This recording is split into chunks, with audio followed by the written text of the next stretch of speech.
Halo hipster, di video kali ini kita akan belajar bagaimana cara membuat tipografi dalam desain sistem.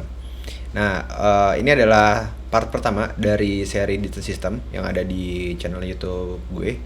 Jadi nanti gue akan update terus untuk part-part berikutnya, mengikuti dengan bagian-bagian apa saja yang ada di dalam desain sistem. Di video kali ini kita akan belajar bagaimana caranya membuat desain sistem, yaitu tipografi. Oke, so nggak usah lama-lama, mungkin kita langsung masuk ke hands on ya. Let's go. Nah, jadi siapin aja langsung file project kalian. Ini gue bikin dari new file. Oke, jadi hal pertama yang harus kita lakukan adalah kita siapkan dulu apa aja yang ingin kita bikin gitu. Jadi sebenarnya biasanya gue kalau bikin tipografi dalam desain sistem, gue pasti ada yang namanya display. Gue zoom in, lalu ada paragraf,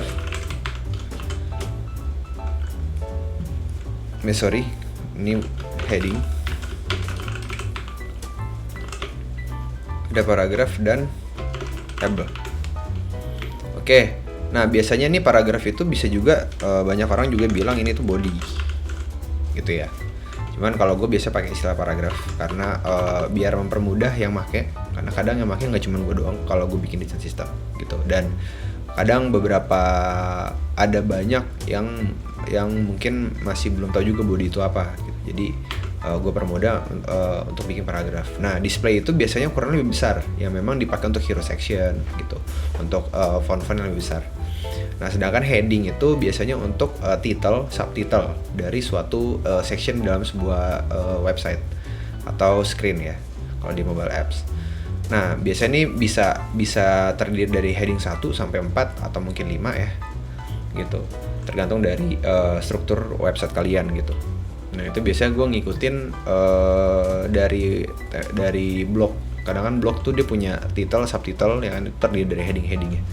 Nah, ini ada paragraf dan label. Nah, biasanya paragraf dan label itu gue setnya atau isinya itu sama dari secara ukuran. Jadi isinya itu biasanya gue 18, 16 sampai 12 gitu. Labelnya juga sama 18, 16 sampai 12. Nah, apa yang bikin beda? Yang bikin beda adalah line head-nya. Kenapa? Karena paragraf itu dipakai untuk body atau untuk sebuah deskripsi yang bentuknya itu lebih dari satu lines gitu. Jadi contohnya kalau kalian punya ini ya, gue pakai LRMS generator.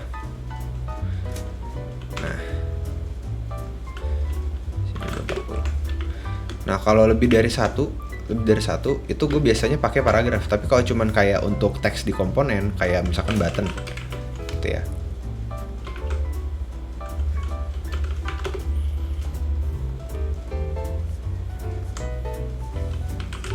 kayak gini.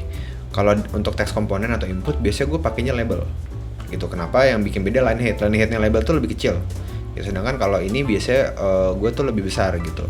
Biasanya tuh font size dikali 1,5 seperti ini gitu. Kenapa? Karena dia butuh space untuk bisa dibaca, makanya gue pakai paragraf. Oke, sekarang kita mulai aja. Jadi kalian bisa install pluginnya dulu, namanya Typescales. Kalian bisa cari di Figma Community, tulis aja Typescale di tab login, di tab plugin. Lalu nanti kalian balik lagi ke file kalian setelah kalian udah menginstal, lalu kalian komen P aja dan ketik Typescales. Nanti akan muncul, kalian enter. Nah, di Typescales itu ada beberapa parameter yang akan kita atur. Nah, kalian bisa lihat di sebelah kanannya itu ada base size, scale, line height, scales ke atas, scales ke bawah, dan round values. Nah, base size ini biasanya kalau gue isinya 16. Kenapa? Karena biasanya itu dipakai untuk website gitu. Size yang menjadi baseline-nya, yang menjadi dasarnya. Nah, kalau untuk mobile biasanya berapa? Biasanya 14 gitu. Nah, tapi ini mengikuti dengan produk yang kalian mau bikin ya. Kalau gue untuk tutorial kali ini kita pakai 16. Nah, scale-nya di sini gue akan pakai major third. Nah, ini maksudnya apa? Jadi ini maksudnya adalah kenaikannya itu mau kali berapa gitu, variasi font size-nya. Nah, di sini ada beberapa pilihan ya, untuk kita bisa pilih scale-nya. Nah kalau gue pakai major third 1,25 sebenarnya nggak ada concern apa-apa, tapi pilih aja mana yang font yang paling maksimal dan minimalnya tuh kalian bisa dapat gitu. Kalau di sini sebenarnya gue pengen ngincer paling maksimal tuh 60, jadi di sini udah ada, dan paling kecilnya itu adalah 10 gitu. Walaupun sebenarnya gue paling kecil cukup 12 pun udah cukup gitu. Cuma nanti ini bisa diatur di parameter yang bawahnya. Jadi gue pakai major third. Dan banyak font yang mendekati size-nya dengan font yang gue mau, font size-nya. Jadi gue pakai major third, di video kali ini gue pakai major third. Line head cukup 1,2. Jadi nanti font size dikali line head-nya itu biasanya keluarlah nilai line head-nya berapa pixel gitu ya. Dan ini dia scale-nya pakai 1,2 line head-nya gitu. Nah, biasanya kita pakai berapa? Sebenarnya 1,2 udah cukup, tapi nanti akan kita custom di bagian paragraf dan label. Itu ya. Lalu ada scales, jadi ada berapa variasi font ke atas, kayak semakin meningkat gitu ada berapa. Di sini ada 6. Dan menurut gue cukup 6 aja, karena maksimal itu di 61. Nanti gue akan beberapa font size akan gue custom. Lalu ada yang scales ke bawahnya, itu ada 2, ada 13 dan 10. Jadi ini juga nanti akan gue custom lagi gitu. Jadi walaupun nanti di generate, kita juga pasti harus tetap mengcustom biar sesuai dengan kebutuhan kita. Nah, round value ini nanti font size-nya mau dibulatkan apa enggak. Nah, kalau saran gue dibulatin aja gitu. Oke, lalu kalau udah parameter semua, kita generate. Dan dia akan mengenerate semua font typography yang nanti kita mau pakai gitu. Walaupun nanti kita di video kali ini gue akan nge-custom lagi biar bisa sesuai dengan sistem yang gue mau. Oke, kalau udah di sini, ini sebenarnya udah ada semua. Nah, kita akan custom dulu font size-nya. Jadi pilih dulu dari atas. Ini ada 60. Gue akan ganti jadi 61. Gue akan ganti jadi 60 pixel gitu. Nah, line head-nya ini itu biasanya gue 60, gue kali dengan 1,5. Nah, ini nanti akan gue kurang 8 dan gue kurang 8 lagi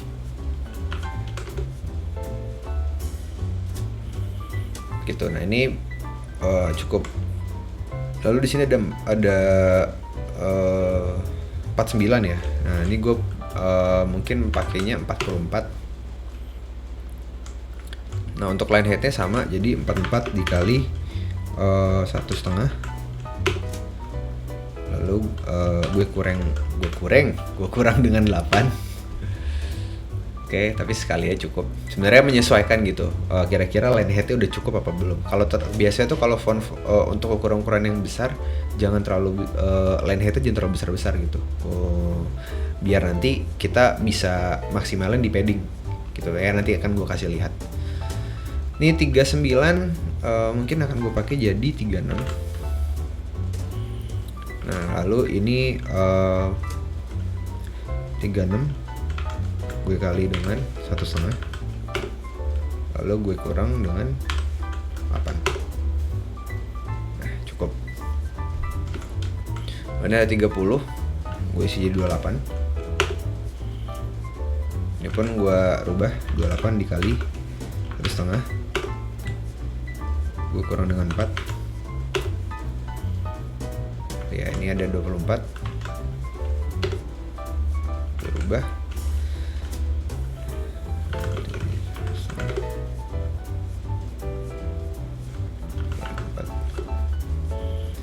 2. Di sini ada 20 cukup sih 20. Oke, lalu kita kali 1,5 dulu, lalu dikurang 4. Ini ada 16 kali 1,5. Oke, ini nggak usah kita kurang, ini kita ubah jadi 12.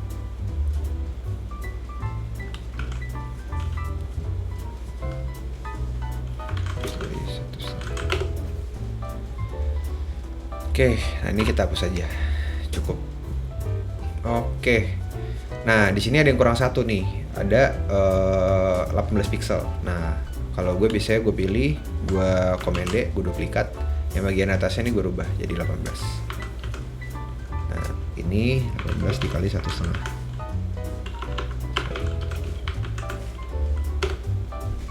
Oke. Oke, ini udah semua. Nah, setelah itu yang akan kita lakukan adalah kita ungroup semua. Ini kan auto layout ya, jadi ini bisa kita ungroup semuanya. Nah, kebetulan belakangnya karena gelap, ini gue terangin kayak gini ya. Lalu hapus keterangan-keterangannya, bisa kita hapus. Nah, sekarang kita punya nih font-font yang sudah sesuai dengan ukuran yang kita mau gitu. Nah, sekarang yang belum itu adalah weight-nya, font weight-nya. Ini kan kelihatan ya di sebelah kanan nih kita pakai Inter. Jadi font family yang kita akan pakai itu adalah Inter. Tapi nanti terserah teman-teman bisa pakai font family yang teman-teman mau, bebas. Nah, di sini kan bentuknya masih regular ya. Gitu. Nah, kita bikin dulu beberapa variasi, tapi mungkin nggak semuanya kita pakai. Kalau gue biasanya gue akan pakai regular, medium, semi bold, bold. Cukup kayaknya. Gitu. Tapi nanti kalau untuk display yang besar mungkin mau bikin extra bold silahkan. Tapi mungkin cuman buat displaynya aja gitu. Tapi ya itu mengikuti aja. Kalau di tutorial kali ini kita akan pakai regular sampai bold. Oke, jadi kita akan bikin satu-satu. Ini kita rubah jadi medium. Ini kita rubah jadi semi bold. Command Del lagi, kita rubah jadi bold. Nah, kalian udah punya nih variasinya.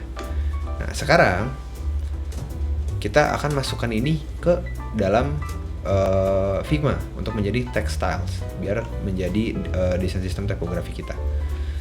Nah, ada cara manual ya, itu satu-satu ya. Kalian bisa bisa pilih, lalu kalian bisa ke teks. Ini ada kotak 4, terus klik tambah, terus tulis aja misalkan nih display, terus garis miring. Nah, garis miring itu dash itu artinya seperti folder display. Lalu di dalam display itu ada gitu ya. Jadi ini misalkan nih regular gitu. Nah, ini manual nih. Coba kalian bisa lihat nih di dalam display ada regular gitu. Atau manual. Cuman ini kan ada banyak ya. Kan nggak mungkin kita harus namain ini satu-satu gitu. Agak PR. Nah, cara satu-satunya ada alternatif untuk kita bisa menamakan ini lebih mudah gitu.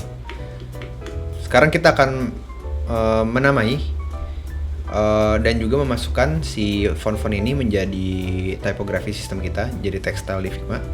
Nah, jadi kita akan pakai plugin yang namanya tuh Type Styles. Nah, kalian bisa cari di Figma Community, silakan, cukup gampang, ketik aja Type Styles di community-nya, cari di tab plugin, lalu install. Setelah kalian install, kalian balik ke sini, lalu kalian bisa komen P, ketik di quick action-nya Figma, Type Styles, lalu nanti enter. Nah, kalian harus pilih dulu tipografi yang ingin dimasukkan, gitu ya. Nah, di sini gue akan pilih dulu si displaynya dulu. Display itu gue set yang paling atas dan cuma satu, tapi gue pilih untuk semua font weight-nya. Lalu akan gue pakai Type Styles.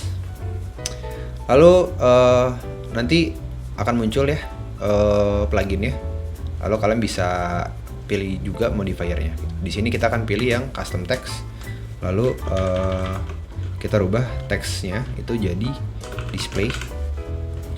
Lalu kita pilih yang font weight-nya gitu. Nah, kita bisa rename layers atau make type style langsung. Kalau rename layer berarti ntar namanya itu akan dirubah. Tapi kalau make type styles, kita langsung nanti akan masukkan si style ini sesuai dengan namanya ke dalam text style yang ada di Figma kita. Di sini gue langsung aja ya make type styles. Nah, kalau kita lihat ini langsung udah ada nih. Regular, medium, semi bold, bold. Udah sesuai. Oke, ini kita udah ada. Lalu sekarang bagian bawahnya untuk yang ini ukuran 44. Untuk yang 44 ini gue akan jadikan dia menjadi H1 heading. Jadi gue buka tab style lagi, custom text, lalu gue namain dia heading, lalu custom lagi, gue namain jadi H1, lalu font weight. Nah, kalau udah, kita bisa langsung make type styles. Oke, lalu kita pilih untuk yang heading 2-nya. Ini ukuran 36. Heading, custom lagi, H2, font weight, make type styles. Lalu di sini ada ukuran 28, heading. Ini dia menjadi H3, font weight, make type styles. Lalu ada lagi heading H4, font weight, make type styles. Lalu ini untuk yang ukuran 20.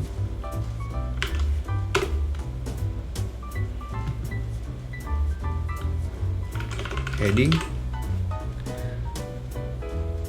lalu tadi berarti H5, font weight, make type styles. Oke, nah, ini udah ada nih H1, H2, H3, H4 sampai H5 udah ada. Lalu selanjutnya kita bikin untuk yang paragraf. Nah, yang paragraf ini 3 di bawah nih, tuh 3 ada di bawahnya. Nah, satu-satu dulu. Yang untuk yang paragraf P18. Jadi gue akan namanya P18. Paragraf. Lalu gue custom P18. Lalu font weight. Setelah itu ada lagi. Sebenarnya untuk penamaan, kenapa gue pakai P18, pakai angkanya? Despite of kadang-kadang banyak yang pakai L, XL, medium, large, extra large, atau enggak extra small. Karena ini untuk tim gue sangat berjalan gitu, cukup memudahkan mereka, karena mereka misalkan mereka dalam membuat sebuah desain, mereka mau pakai ini kayaknya cocok 16 atau 18 nih, udah gue pakai paragraf P18 gitu, jadi pemakaiannya cukup gampang nanti. Oke, sama ini juga, ini untuk yang 16, jadi kita custom paragraf.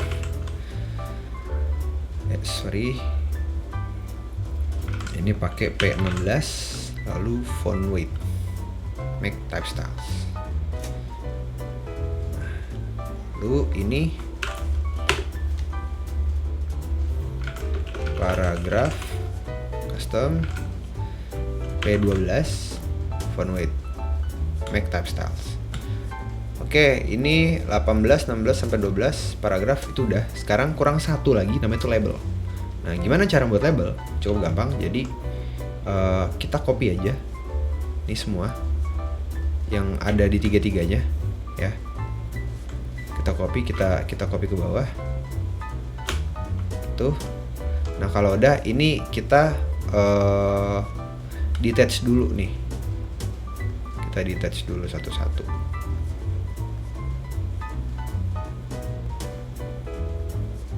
Atau mungkin sebenarnya paling gampang tuh adalah saat di awal tadi. Jadi kita yang paragraf jangan kita masukin dulu. Ntar kita tinggal rubah aja gitu line headnya. Cuman nggak apa-apa.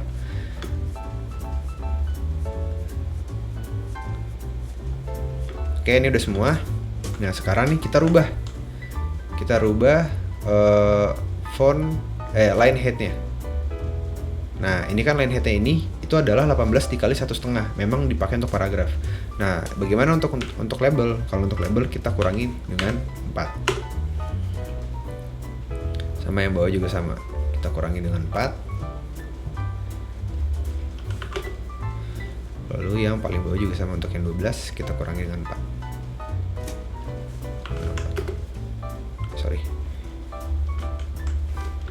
Kita kurangi dengan 4. Nah, kalau udah kita bisa masukin satu-satu nih.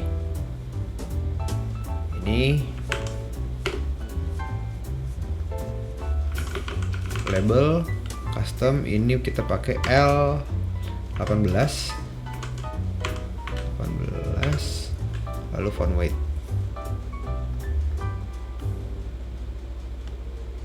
Terus di sini ada yang L16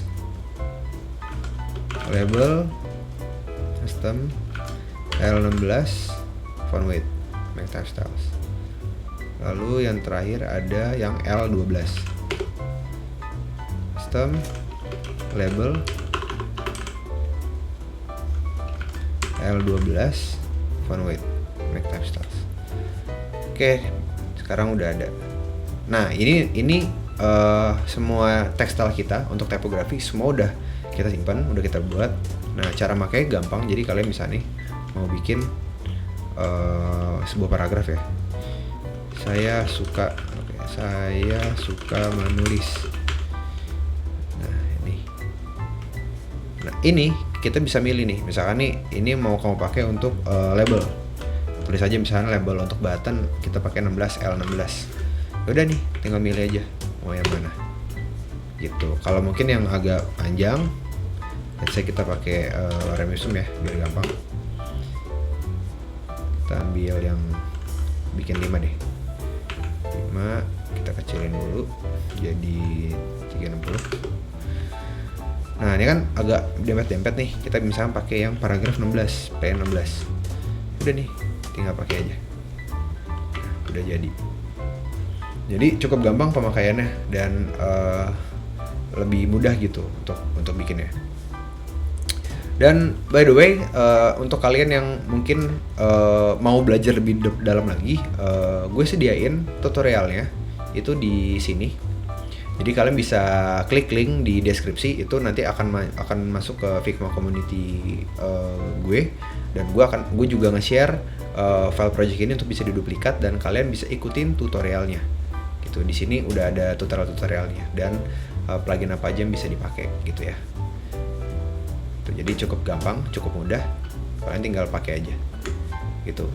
So mungkin sekian kalau dari gue untuk tutorial cara bikin typography ya. Next kita akan belajar bagaimana cara untuk bikin color system di desain system kita. So thank you for watching, jangan lupa like dan share video ini ke teman-teman kalian yang mungkin ingin belajar juga, dan jangan lupa subscribe dan juga ikutin terus nyalain loncengnya biar nanti kalau ada update lagi kalian langsung bisa dapat infonya langsung dari gue dan diberitahu oleh si YouTube ya. Gitu, mungkin gitu aja. So thank you for watching, see you hipster, bye.